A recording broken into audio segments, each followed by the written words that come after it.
Hey everyone, what's happening?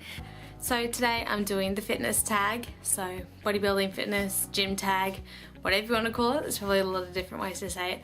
So what I'm going to be doing is going over some questions that I've got here on my phone, and I'm going to answer them for you as truthfully as I can and try and get as much information out to you guys from my personal experiences. Maybe that will help you with your own gym journey. We shall see. Alright, so getting straight into it. So question number 1 says, if you never got into bodybuilding / lifting or gym, what would you be doing? I'm assuming the question is meaning as in what would you be doing for a hobby, and probably for me I would be doing more equestrian. So I still try to do that on the side. My poor horses haven't been ridden in quite a while, but I was really into that. So I have a thoroughbred called Drake, and we did a lot of kind of eventing. Tried to go out as much as we could, but most of it was at home. So cross country in the paddock, dressage, a little bit of show jumping, things like that. That was mainly what I spent my time doing. Previous to that I did trampoline when I was in high school, but I quit that more so because of commitments in grade 12, not because I necessarily wanted to stop, but I don't think I would still be doing that even if I wasn't as busy. Question number 2 says, so what's your favourite and least favourite body part to work? So this has kind of changed a lot since I've been doing gym. So my favourite body part used to be back when I first started, like way back. At the moment it's still really legs. I like to do a lot of hamstring and glute focus work, are my absolute favourite things to train, so not legs in general. But the last couple of weeks I've injured my knee, so shoulders have been like absolute fave. I'm really trying to get them to grow. If that's ever gonna happen, I don't know. Least favourite is easy as pie, chest. Bleh. Like I lay down on the bench press and before I've even started I'm just bored and I hate it, and no. So number 3, what would your last meal on earth be? I like all food. I do have a sweet tooth though, so it would probably be something sweet. Meal. Probably like an apple pie or a cheesecake, or I don't know, something sweet. Ice cream dish. Who knows? A dessert. Number 4, if you had to choose between only eating carbs and eating fats, what would you choose? Again, I love foods, all kinds of foods. I don't discriminate, but probably carbs. Sweeter. Sweet tooth. That's me. Carbohydrates. Number 5, who's your crush in the fitness industry? I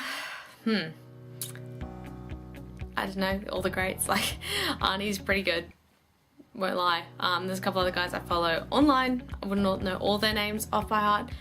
6, if you had to pick one food to have 0 calories but still taste exactly the same the rest of your life, what would you choose? Chocolate. I don't even have to think about that one. Chocolate. If that was 0 calories, I could eat as much as it was and taste the same, I would do that. Chocolate is amazing.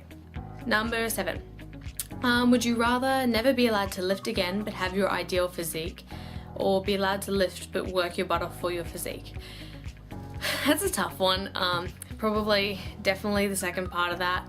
So be allowed to lift but have to work your butt off for your physique. So obviously how it is. Anyway, the reason I go with that is that I love to lift, so I get excited to go to the gym. I love to work out. The benefit to that and the reward from that is having the body that you want, obviously. But if I had the body I want and I wasn't allowed to train, I'd probably be really upset, because obviously training is what gets my endorphins going, because everyone's endorphins are going, and it makes you happy, and it's what I look forward to every single day. Number 8, what are your short and long-term fitness goals? So short-term fitness goals would just be to find a really happy off-season. So I've had a lot of problems going in and out of comps, not finding the right, I'm just not happy where I was sitting. So I want to find an off-season, not necessarily a super lean off-season, but a maintainable off-season, maybe sitting in that kind of mid to low 20% body fat range. Just be really happy, enjoying my training, not training specifically for anything, but just enjoying it and getting good results from it. Long-term fitness goals would be to really get my company up and running, to start off my own fitness brand, and to compete in as many more shows as I can. Obviously shows are probably not on the agenda for the rest of 2016, but definitely started 2017 and onwards. I want to do a few more shows once I found a really good happy off-season point with myself as well, which is the most important. Number 9, what is the best thing that has changed about your life since committing to this lifestyle? Probably the best thing is that I always have something to do. I always have something to focus on. So it doesn't matter what's happening in my personal life or at work, I've always got my training regime, meal plans. I can look forward to going to training and be training for something, whether it's a comp or just a personal goal. There's always something there to roll forward to, and I find that's really amazing. So no longer am I just kind of sit around the house going, what am I gonna do? I'm bored. But I could go with a walk with friends. I've always got that training planned, and I'm always excited for it. Number 10, your favorite thing about competing, or fitness in general if you don't compete. My favorite thing about competing, I think it's just meeting the amount of people that you do. Every competition I go to, it's like another 20 or 30 girls expanded to the social circle. You meet new people, you meet people who are in different categories to you, who do different federations, who are traveling from overseas. You get to learn things about people's training regimes, how they've got to that point. Obviously, there's still the beautiful bikinis, having that wonderful tan, getting to strut yourself out on stage and pose and show yourself off in the best form that you could be in at the time, and show off all that hard work. I just really enjoy that, and I find that doing a competition sets you a really good goal. Obviously a lot of people do it for the wrong reasons. They should probably be doing like an 8-week challenge instead of a competition because they just want to lose some weight and get a photo shoot, blah. Competing is different. It's about bettering yourself every time you're on that stage, getting constructive feedback from the judges on where you should progress to, what areas you need to work on. And obviously if you love training and someone comes up to you, gives you advice, say next time like your glutes need to be bigger, or maybe you should work on your shoulders a little bit, you don't take that as a bad note, you take it as a positive feedback, and that's something that you need to go and work on. And obviously if you're taking it really seriously as a sport, people are going to have to give you that kind of feedback, and you're going to have to be able to take it, which is why it is such a hard sport for a lot of girls to be in, because it is ultimately you getting up on stage in front of a bunch of people who are going to judge you on your physical appearance, which is what most people say not to do. You don't judge people by a book by its cover, you don't judge people by how they look, but fitness competitions and bodybuilding competitions, that's what that is.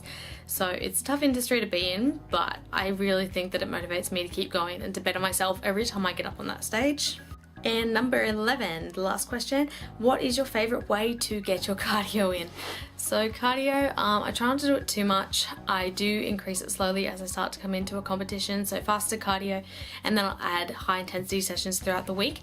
My favorite way to get cardio in would be sprints, either on a treadmill or hill sprints outside, and I love boxing. Boxing's amazing, and skipping. Skipping's great too.